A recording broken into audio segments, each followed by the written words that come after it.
Pemberantasan Judi, Anti Narkoba, dan Korupsi. Program ini menjadi wadah edukasi dan advokasi publik dalam mencegah serta memberantas praktik perjudian, penyalahgunaan narkoba, dan tindak pidana korupsi. Setiap hari Rabu pukul 10 waktu Indonesia Barat hingga pukul 11 waktu Indonesia Barat hanya di Pro 1 RRI Palembang.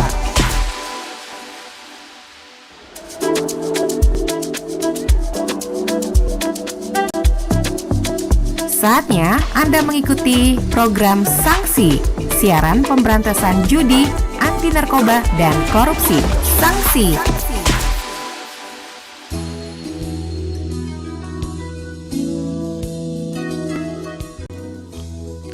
Masih bersama Anda pendengar, saatnya kami hadirkan dialog sanksi, suara anti narkoba, korupsi, dan judi. Pendengar, ketika seseorang memutuskan menjalani rehabilitasi narkoba, tentu itu merupakan langkah besar untuk memperbaiki kehidupan. Namun ternyata tantangan tidak berhenti ketika program rehabilitasi selesai.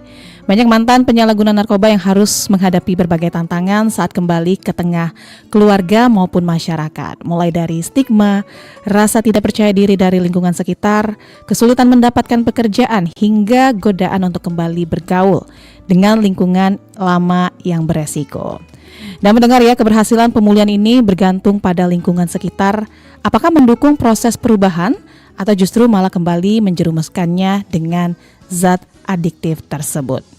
Untuk membahasnya lebih lanjut pendengar mengenai lingkungan kondusif mencegah kekambuhan pasca rehabilitasi, saat ini telah hadir bersama kita di studio Pro 1 RRI Palembang ada Mahmud Kurniawan selaku asisten konselor adiksi Rumah Sakit Ernaldi Bahar Kota Palembang. Langsung saja kita sapa. Selamat siang Kak Mahmud. Siang Mbak Ega. Boleh didekatkan sedikit dengan mic? Oke, ya siang Mbak. Oke, apa kabarnya Kak Mahmud? Alhamdulillah baik. Alhamdulillah baik ya. Tadi perjalanannya lancar ke sini Kak? Alhamdulillah tidak ada kemacetan. Alhamdulillah tidak ada kemacetan. Baik, dan pendengar ya, kami juga mengajak Anda untuk bergabung di perbincangan kita siang hari ini. Silakan melalui line telepon kami di 0711 369977 atau melalui pesan WhatsApp juga bisa di 0821 79279090. Dan juga untuk dialog sanksi di kesempatan siang hari ini kami tampilkan juga melalui kanal YouTube kami di Pro 1 RRI Palembang dan tentunya bisa didengarkan melalui aplikasi RRI Digital. Mungkin kita langsung saja ya ke Kak Mahmud nih. Sebelum kita masuk lebih jauh ke tema ini ya Kak Mahmud ya, mungkin boleh diperkenalkan terlebih dahulu nih. Siapa sih sebenarnya Kak Mahmud ini dan tugas maupun perannya sebagai seorang asisten konselor adiksi di Rumah Sakit Ernaldi Bahar. Silakan. Ya, terima kasih Mbak Ega. Assalamualaikum warahmatullahi wabarakatuh. Ya, saya Mahmud Kurniawan. Saya asisten konselor di Rumah Sakit Ernaldi Bahar khusus ruang camar rehabilitasi nafzah. Ya, saya bekerja sebagai asisten konselor adiksi di Ernaldi Bahar hampir 6 tahun, Mbak. Oh, sudah hampir 6 tahun ya. Baik, kalau kita berbicara tentang peran nih Kak Mahmud ya, tugas dan peran seorang asisten konselor adiksi itu seperti apa sih? Oke, untuk tugas konselor adiksi itu ialah mendampingi klien dengan penyalahgunaan nafzah dalam rehabilitasi. Kalau khusus yang di Ernaldi Bahar itu rawat inap Mbak selama 3 bulan. Oh, jadi untuk proses rehabilitasi rawat inap itu waktunya 3 bulan ya, Kak Mahmud ya? Yeah. Oke, kalau boleh tahu pendampingan seperti apa nih yang dilakukan oleh asisten konselor adiksi ini? Pendampingan itu kalau kami SOP sistem kerjanya itu ialah memberi konseling, memberi seminar edukasi dan program-program lainnya. Begitu, seperti itu. Jadi itu ya untuk tugas dan peran seorang asisten konselor adiksi di Rumah Sakit Ernaldi Bahar Kota Palembang. Baik, Kak Mahmud, kalau masyarakat mendengar kata rehabilitasi ya, seringkali yang terbayang adalah proses pengobatan sampai pasien ini dinyatakan selesai menjalani program. Benar. Sebenarnya setelah seseorang ini selesai rehabilitasi, apakah proses pemulihan itu benar-benar selesai atau justru baru memasuki fase yang berbeda nih Kak? Sebenarnya itu yang kita benar-benar menjalani pemulihan sesungguhnya itu setelah rehabilitasi Mbak. Setelah rehabilitasi itu yang memulai yang namanya dia bisa konsisten atau tidak untuk menjalani pemulihan. Seperti itu. Oh, jadi ini sebenarnya memasuki fase yang berbeda ya Kak Mahmud ya? Oke, menariknya juga ya, banyak orang menganggap bahwa ketika seseorang sudah keluar dari pusat rehabilitasi ya, berarti dia sudah sepenuhnya aman dari narkoba. Tapi kenyataan di lapangan tidak seperti itu, ya Kak Mahmud ya. Ya, Boleh diceritain nggak untuk pengalamannya mungkin yang ditemui di lapangan? kalau ditemui di lapangan itu tadi karena lingkungannya tidak kondusif bagi seorang penyalahguna tadi setelah pasca rehabilitasi. Dia itu yang membuat dia jatuh kembali karena lingkungan yang sama ketemu lagi dengan seorang penyalahguna nafsa itu, Mbak. Oke, seperti itu. Tapi kalau indikator nih seseorang itu sudah dalam proses pemulihan yang baik selama rehabilitasi itu seperti apa sih, Kak Mahmud? Oke, untuk itu, Mbak, dengan support sistem keluarga seperti itu, yang intinya didampingin oleh pihak keluarga setelah proses pasca rehabnya. Oke, baik. Tapi kalau saat masih rehabilitasi nih, Kak Mahmud nih, indikator yang menyatakan kalau ini pasien ini sudah siap nih untuk kembali ke lingkungan itu seperti apa? Nah, itu tadi, Mbak, yang ada namanya kita konseling, yang kita sharing sama si klien tersebut, kita kasih dia pemahaman untuk kembali ke lingkungan masyarakat lagi nantinya. Oke, baik. Itu untuk waktunya 3 bulan, Kak Mahmud Ya, ya? kalau di tempat kami itu 3 bulan rawat inap.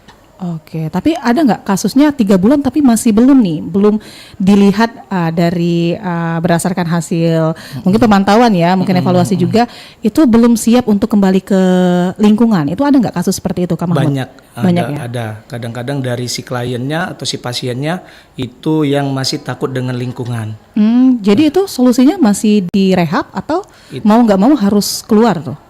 Kalau kami kan memang sistemnya 3 bulan rawat inap. Nah, itu tadi, itu kita juga kan ada yang namanya konseling keluarga nantinya. Kita edukasi juga keluarga. Karena kan keluarga ini banyak yang kurang paham, Mbak. Ya. Kurang mengerti apa keinginan si mantan penyalahguna tersebut. Nah, kita temuin si pasien atau si klien dengan keluarga, baru kita konseling keluarga seperti itu. Oh, jadi bukan hanya pendampingan untuk pasien ya, tapi juga ada konseling untuk keluarganya juga yang mendampingi. Benar. Biasanya konseling untuk keluarga ini apa aja nih, Kak Mahmud? Ya, paling kita menguatkan keluarga itu tentang pemahaman tentang adiksi, tentang kecanduan itu ialah kalau seorang mantan pengguna itu memang harus dirangkul, Mbak. Oke. Harus dirangkul dalam arti dia memang butuh support dari keluarga yang selama ini dia tidak mendapatkan itu. Makanya dia lari untuk menggunakan nafza tersebut. Oke, jadi perlunya dukungan dari orang-orang sekitar Benar. dari pasien Orang-orang ini terdekat. ya. Baik. Dalam proses pendampingan pasien nih, Kak Mahmud ya, apakah tantangan terbesar justru terjadi saat mereka masih menjalani rehabilitasi atau ketika mereka kembali ke lingkungan sosialnya? Tantangannya sih sebenarnya yang lebih kuatnya sih kalau untuk yang si pasien atau klien itu setelah dia rehab, Mbak, sebenarnya. Iya. Setelah dia selesai rehab, itu yang memulai yang saya bilang tadi, memulai pemulihan yang sesungguhnya. Karena rehabilitasi itu kan kita kategorikan sebagai sebagai teori, Mbak. Iya. Teori, pas prakteknya itu pada saat dia menjalani kehidupan yang sebenarnya setelah selesai pasca rehabilitasi. Oh, seperti itu. Jadi teorinya itu saat mereka rehabilitasi Iya. dan penerapannya bagaimana mereka menjalani ya kehidupan setelah Benar. kembali ke lingkungan mereka. Benar. Oke, baik. Dan pendengar ya, kami masih mengajak Anda untuk bergabung di line telepon kami di 0711369977 atau melalui pesan WhatsApp juga bisa di 082179279090 atau melalui kanal YouTube kami di Pro 1 RRI Palembang. Baik, Kak Mahmud, kita sering dengar juga ya, sering muncul istilah relapse. Oke. Itu sebenarnya relapse itu kondisi yang seperti apa sih, Kak Mahmud? Relapse itu kondisi yang dimana si pasien atau klien itu menggunakan kembali berulang kali. Oh, Dia tuh ada perbedaan, Mbak. Ada relapse, ada sleep. oh itu apa bedanya? Kalau sleep itu dia memakai hanya 1 kali dan dia menyadarinya itu. Kalau relapse itu tadi dia makainya berulang kali. Berulang kali. Iya. Oke, baik. Tapi apakah relapse ini selalu berarti seseorang ini berarti gagal dalam proses rehabilitasi yang sudah dilakukan sebelumnya? bukan masalah gagal sih Mbak, tapi balik ke diri masing-masing si pasien atau klien itu untuk berubah atau tidaknya. Kita sebagai konselor hanya mengarahkan agar mereka berjalan untuk menjalani kehidupan dengan baik. Tapi balikan ke kliennya masing-masing. Kalau relapse itu bisa direhab lagi nggak nih? Bisa. Masih bisa. Dengan jangka waktu yang sama? Dengan jangka waktu yang sama. Oh baik, jadi saat mereka kembali ke lingkungan ya, dan mungkin mengalami relapse, masih bisa untuk kembali direhab dan melakukan pendampingan lagi ya oleh asisten konselor tadi. Tapi kalau kita berbicara tentang peran asisten konselor adiksi tadi ya, Kak Mahmud ya, saat seseorang ini sudah keluar dari rehabilitasi, ini masih nggak sering menemui asisten konselor adiksi untuk pembinaan ya, ataupun ada curhat-curhat gitu? Ya kadang-kadang mereka main ke tempat rehab yang masih clean kan, yang pasien atau klien masih clean. Kadang mereka boleh nggak bro, kira-kira kami main atau kami silaturahmi boleh. Kadang mereka juga kan ketemu, kadang-kadang juga sharing, ngobrol lagi, seperti itu Mbak. Oke, ini kita terima penelpon terlebih dahulu di 369977. Selamat siang. Halo, selamat siang Mbak Ega Duyanti. Selamat siang, ada Pak Zakaria di Kenten ya? Iya betul. Baik Pak Zakaria, ini kita lagi ngobrolin masalah narkoba nih Pak ya, lingkungan kondusif yang mencegah kekambuhan pasca rehabilitasi. Kita sekarang narasumber kita ada Mahmud Kurniawan, silakan Pak Zakaria. Iya, selamat siang. Assalamualaikum. Waalaikumsalam. Iya Pak. Ya, mau tanya ya Bang Mahmud ya, masalah rehab tadi. Maksud saya begini, kalau dalam rehab 3 bulan itu kan bisa nggak misalnya pasien ini dipantau, kalau memang 3 bulan itu harus keluar kan, pulang ke rumah.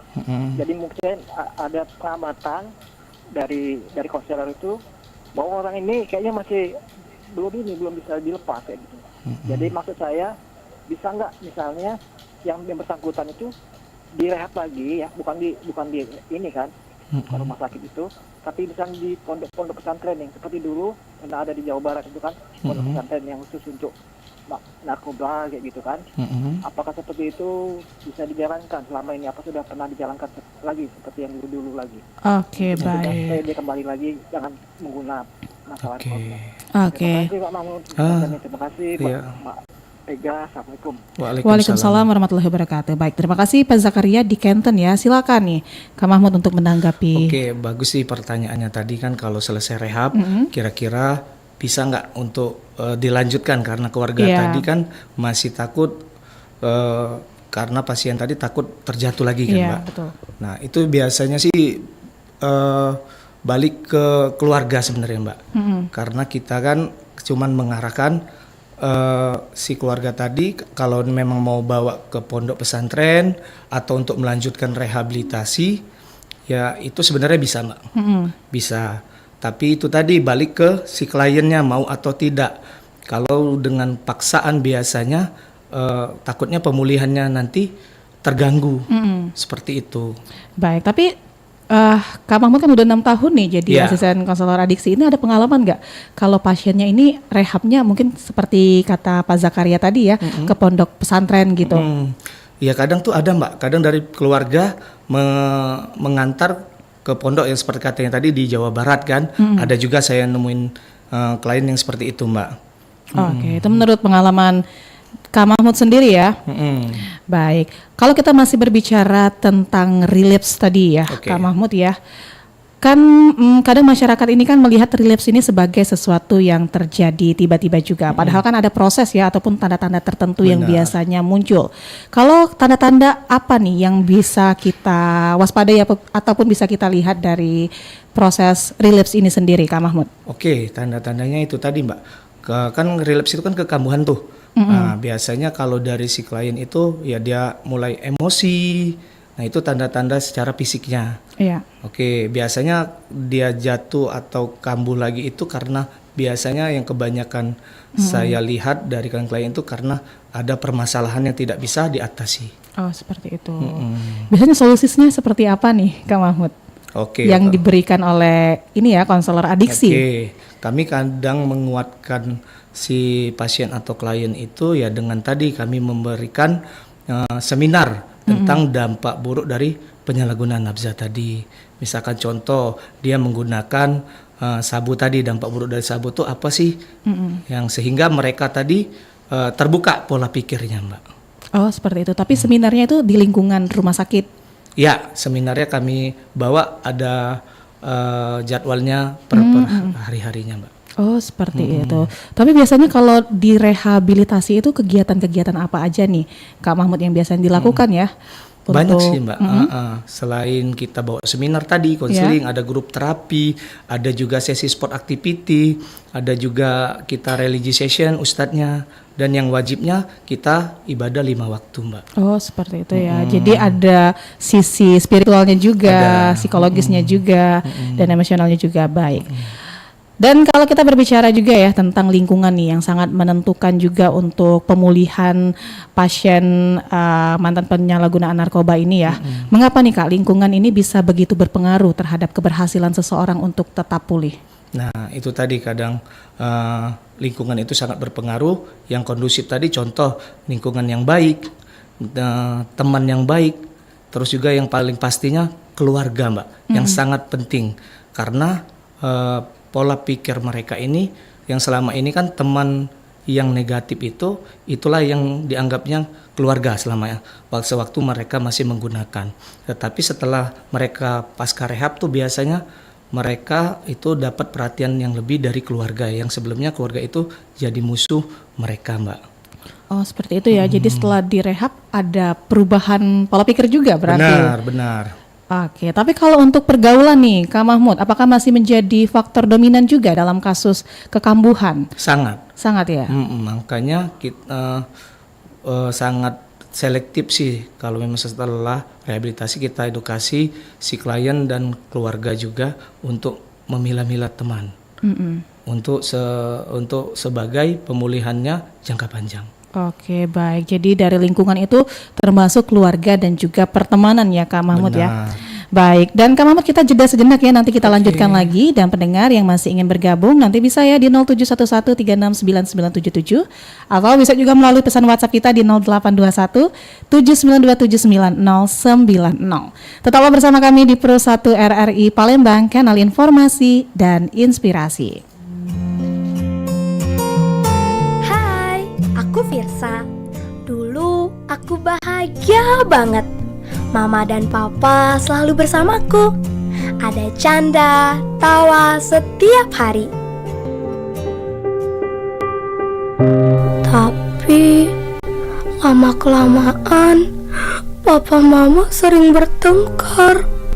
Sampai suatu hari. Jangan bergerak. Diam kamu. Apa ini? Diam. Kami dari Satuan Reserse Narkoba bahwa Anda diduga telah melakukan penyalahgunaan narkoba. Mana buktinya, Pak? Coba. Papa salah jalan. Dia memilih narkoba sebagai temannya. Sekarang kebahagiaanku hilang. Aku benci narkoba.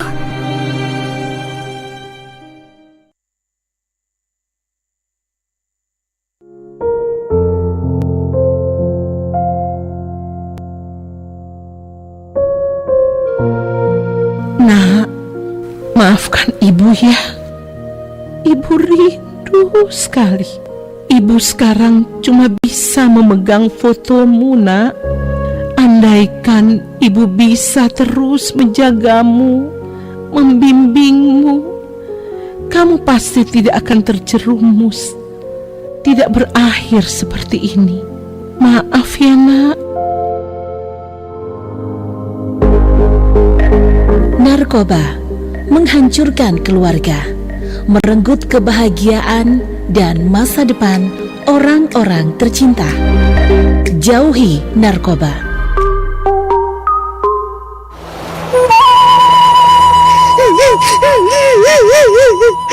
Tuhan, kemananya aku yang udah tua ini? Siapa yang mengurus aku? Ibu kenapa menangis? Ada apa, Ibu? Ada anakku aku satu-satunya dipakainya narkoba itu. Akhirnya ditangkap polisi lah dia. Sekarang sendirian aku di rumah ini. Siapa kawanku? Bapaknya pun udah gak ada ya lagi. Tuhan, kemananya aku? Tuhan.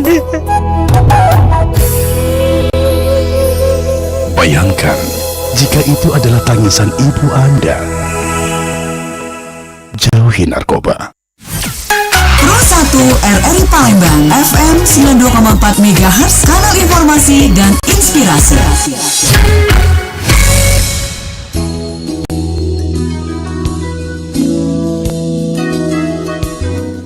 Terima kasih pendengar, Anda masih bersama kami di Pro 1 RRI Palembang, kanal informasi dan inspirasi. Tentunya masih dalam dialog sanksi, suara anti narkoba, korupsi, dan judi. Dengan tema yang kami hadirkan hari ini yaitu lingkungan kondusif mencegah kekambuhan pasca rehabilitasi.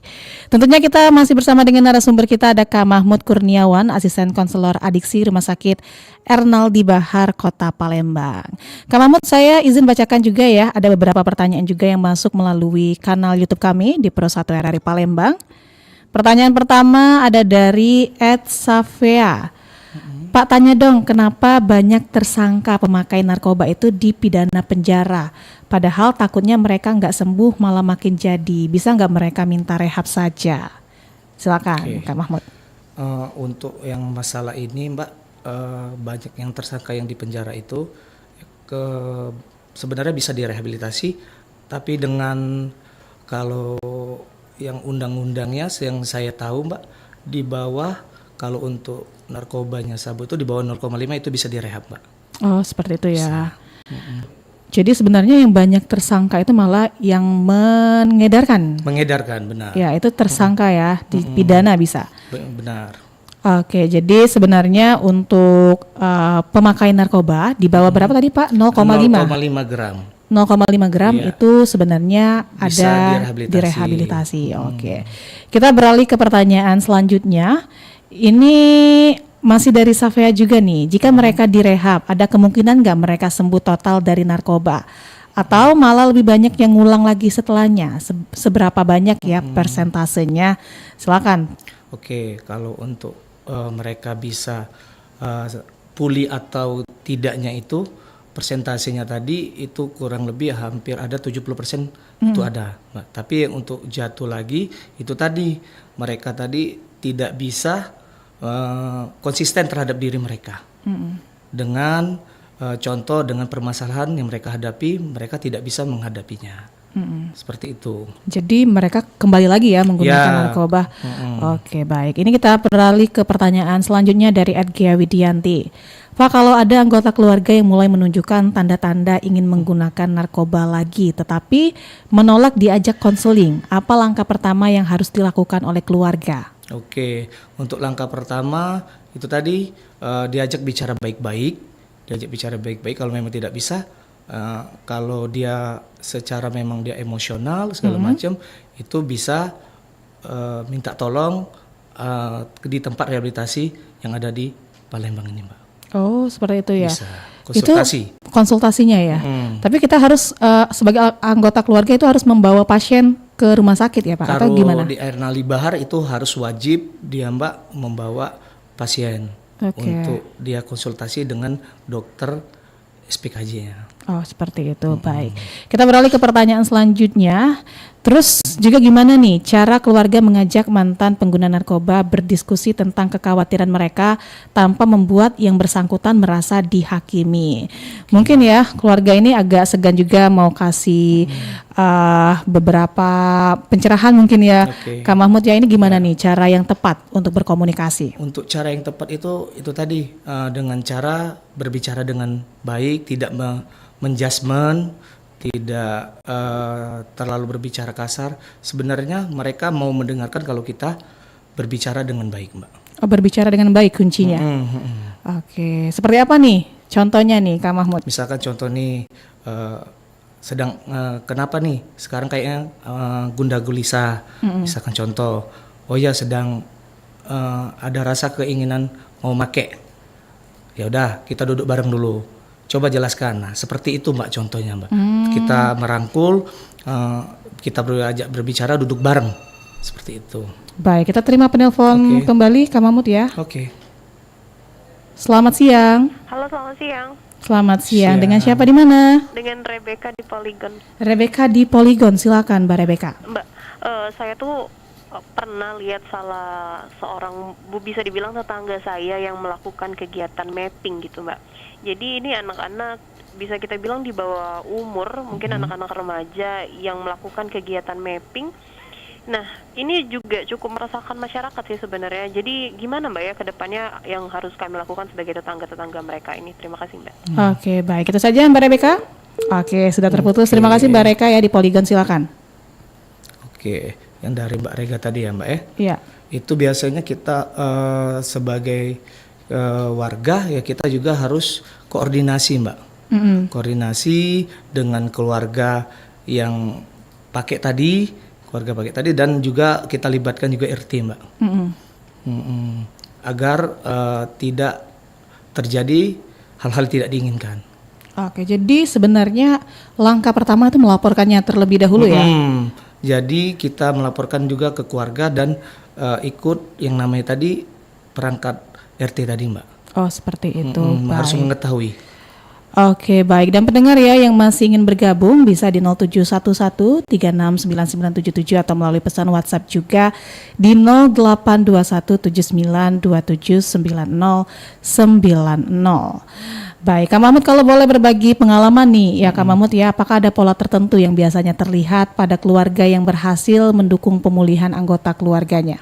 Oke, untuk pola-polanya tadi itu tadi dengan juga kadang-kadang keluarga juga masih koordinasi sama kami sebagai konselor Mbak. Koordinasi tetap dalam pantauan, kadang tetap nanya Mbak. Kadang-kadang minta nomor telepon, agak berbagi sharing lah. Seperti itu Mbak. Oke, jadi masih berkomunikasi ya intinya Kak Mahmud ya dengan konselor adiksi ini. Baik. Sebaliknya nih Kak, sikap apa nih atau perlakuan seperti apa yang tanpa disadari justru bisa mendorong seseorang ini kembali terpuruk? Oke, dengan tidak ada yang kepercayaan. Oke. Karena seorang mantan penyalahguna nafza itu kan rata-rata mereka itu ingin memulihkan kepercayaan keluarga. Nah, kadang-kadang keluarga itu ada yang belum percaya, Mbak. Makanya kadang kami konseling, kita kan pernah berbuat salah. Setidaknya kita terima itu.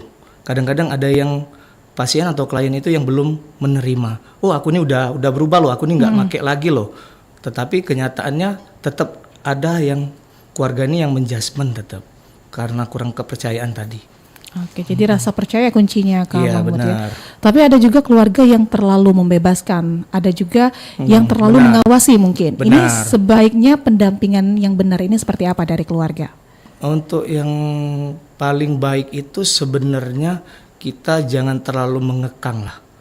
Dalam arti ya tetap sih dalam pengawasan, dan kita yang selama ini yang keluarga yang mungkin awam kan Mbak, yang belum paham, ya kita mencoba untuk keluarga tadi merangkul dianya dengan cara ajak ngobrol yang selama ini kan dianya tidak mau berbicara atau tidak mau bercerita dengan keluarga. Nah, keluarga itu yang harus sekarang yang jemput bolanya Mbak. Oh, jadi harus keluarga yang melakukan pendekatan. Benar. Oke, baik. Dan juga menjadi tantangan ya Kak Mahmud ya soal stigma sosial juga. Jadi selain keluarga mungkin lingkungan di sekitarnya juga nih. Biasanya ini pengaruh stigma sosial terhadap kesehatan mental ya.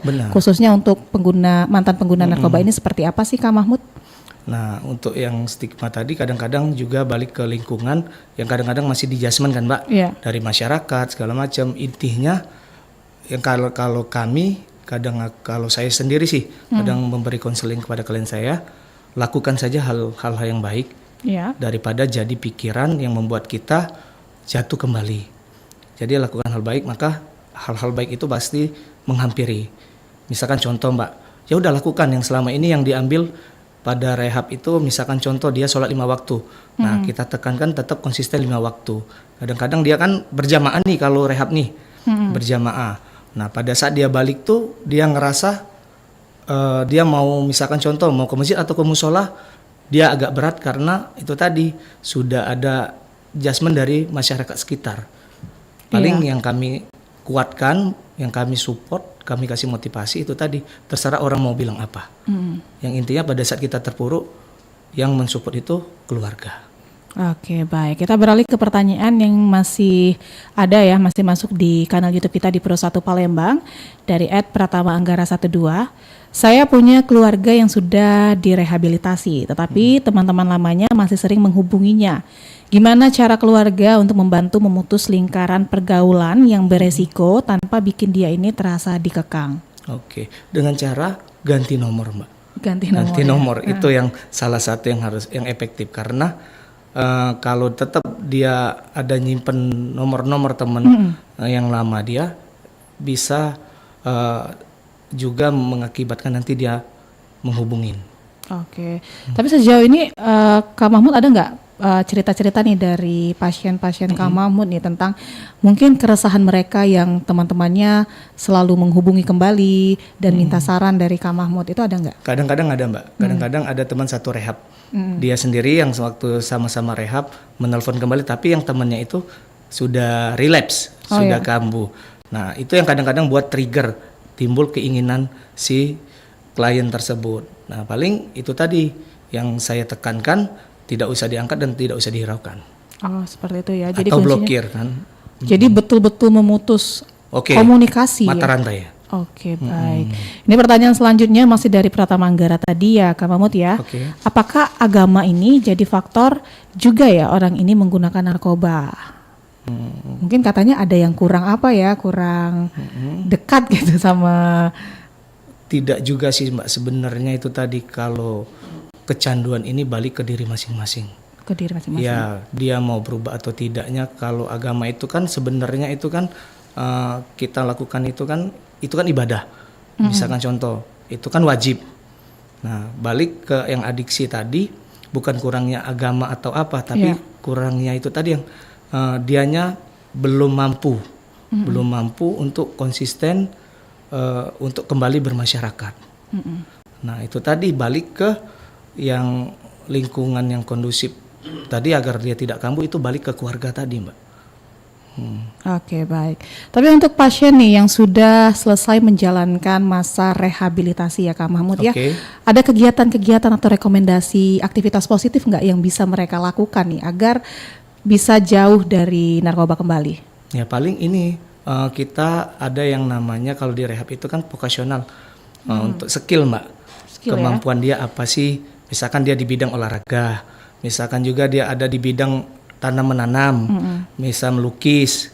Nah, itu kan bisa dia salurkan agar itu tadi dia tidak lagi terpikir dengan yang namanya untuk menggunakan.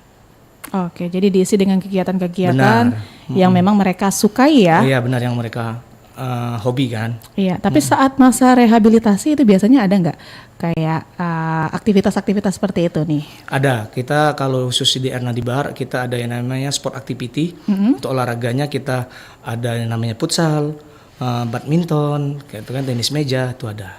Oke, baik.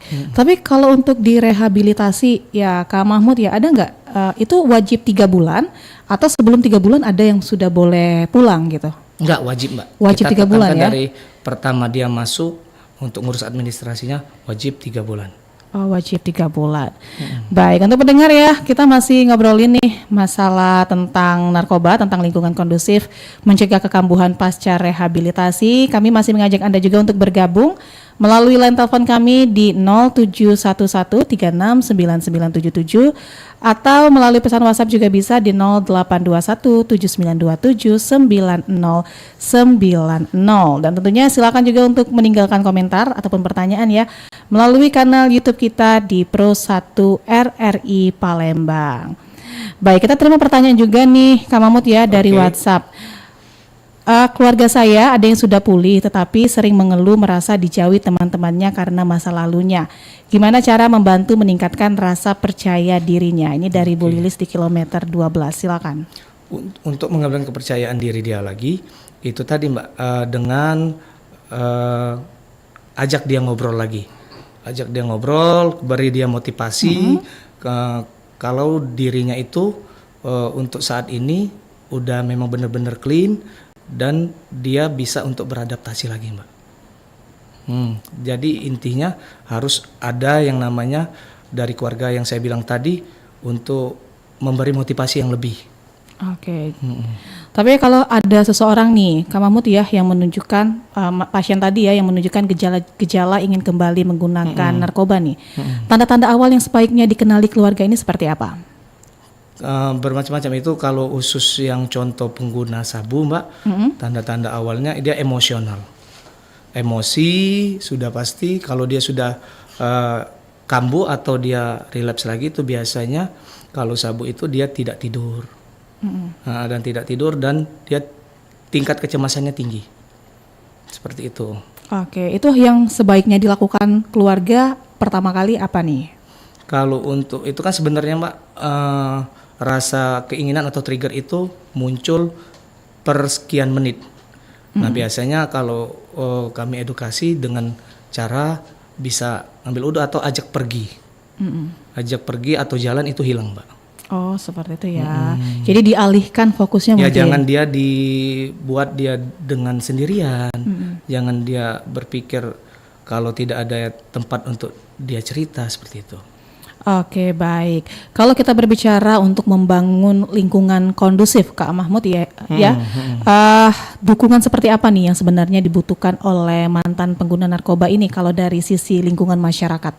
Oke, untuk dukungannya ya paling itu tadi, untuk mengembalikan kepercayaan dia, keluarga itu harus walaupun belum 100% untuk memberi kepercayaan, harus memberi kepercayaan terhadap klien tersebut walau belum sampai 100%. Contoh, misalkan nih, dia mau keluar nih, tapi mau keluarnya kemana? Misalkan dia minta uang nih, minta uangnya jangan dikasih yang lebih banyak dari yang sebelumnya pada saat dia masih menggunakan. Oh, seperti itu ya. Baik, dan mendengar ya, kami masih mengajak Anda juga untuk bergabung. Jika ada pertanyaan silakan ya di 0711 369977 atau melalui pesan WhatsApp juga di 0821 7927 9090. Tapi kalau sejauh ini ya Kak Mahmud ya, ada dukungan kelompok tertentu nggak? Misal nih mereka ada komunitas atau mereka yang mantan penyalahgunaan ini punya support group sendiri atau gimana?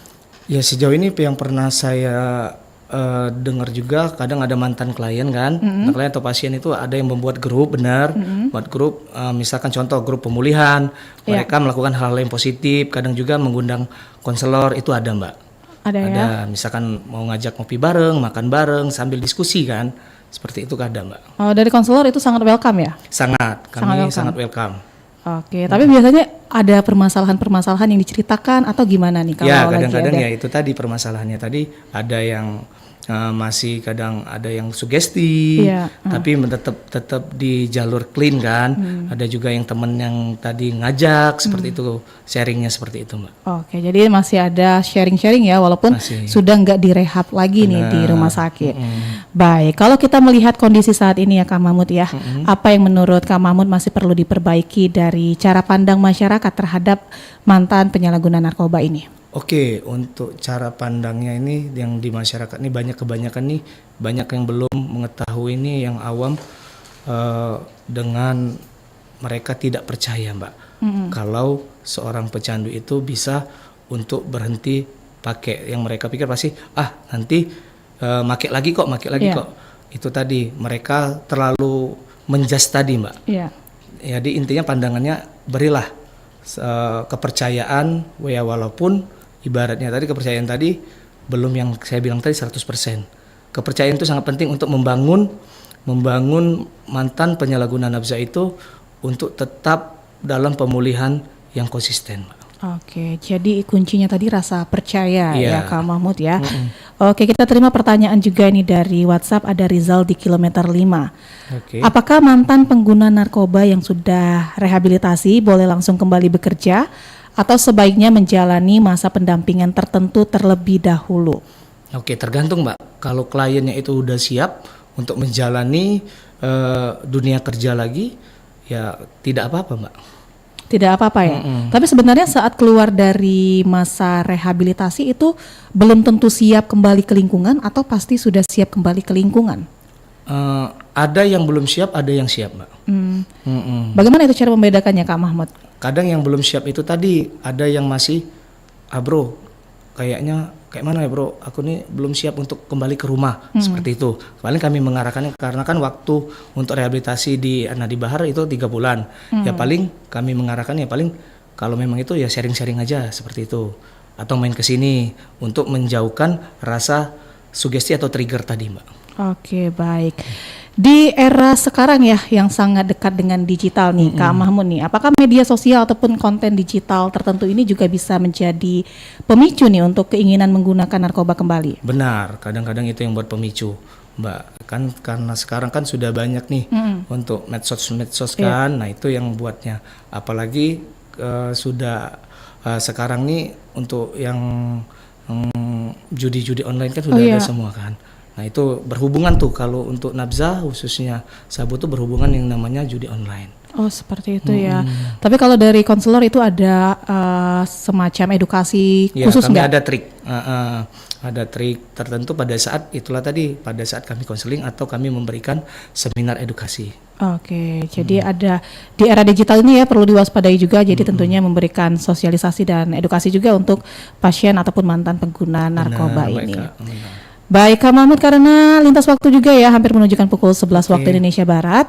Mungkin sebelum diakhiri nih ada pertanyaan terakhir sekaligus closing statement di kesempatan kita siang hari ini. Mungkin bisa diberikan pesan nih Kak Mahmud kepada masyarakat agar bisa menjadi bagian dari lingkungan yang mendukung proses pemulihan mantan pengguna narkoba. Silakan Kak Mahmud. Oke, untuk agar lingkungan itu tetap kondusif bagi seorang penyalahguna nabza pasca rehab itu, tolong untuk masyarakat juga berilah mereka itu sebuah kepercayaan agar mereka itu bisa membangkitkan juga yang namanya kepercayaan diri mereka untuk membawa lagi kepada masyarakat. Oke, baik. Terima kasih banyak ya Kak Mahmud ya atas waktunya. Oke, sama-sama Mbak. Selamat beraktivitas kembali, selamat bertugas kembali. Oke, saya akhiri ya Kak Mahmud ya. Assalamualaikum warahmatullahi wabarakatuh. Waalaikumsalam warahmatullahi wabarakatuh. Baik, pendengar, demikian tadi ya dialog sanksi suara anti narkoba, judi dan korupsi di kesempatan hari ini di hari Rabu 15 Juli 2026. Tadi kita sudah bersama dengan Mahmud Kurniawan, asisten konselor adiksi Rumah Sakit Ernaldi Bahar Kota Palembang. Terima kasih untuk Anda yang sudah bergabung bersama kami dan menyimak dialog kita di kesempatan hari ini. Dan mendengar setelah ini ya, tepat pukul 11 waktu Indonesia Barat, kami juga akan mengajak Anda untuk mengikuti berita olahraga baik dari dalam maupun dari luar negeri bersama dengan Programa 3 RRI melalui program Dinamika Olahraga. Jadi pastikan Anda terus bersama kami di Pro 1 RRI Palembang, kanal informasi dan inspirasi. Telah Anda ikuti program Sanksi, siaran pemberantasan judi, anti narkoba dan korupsi. Sanksi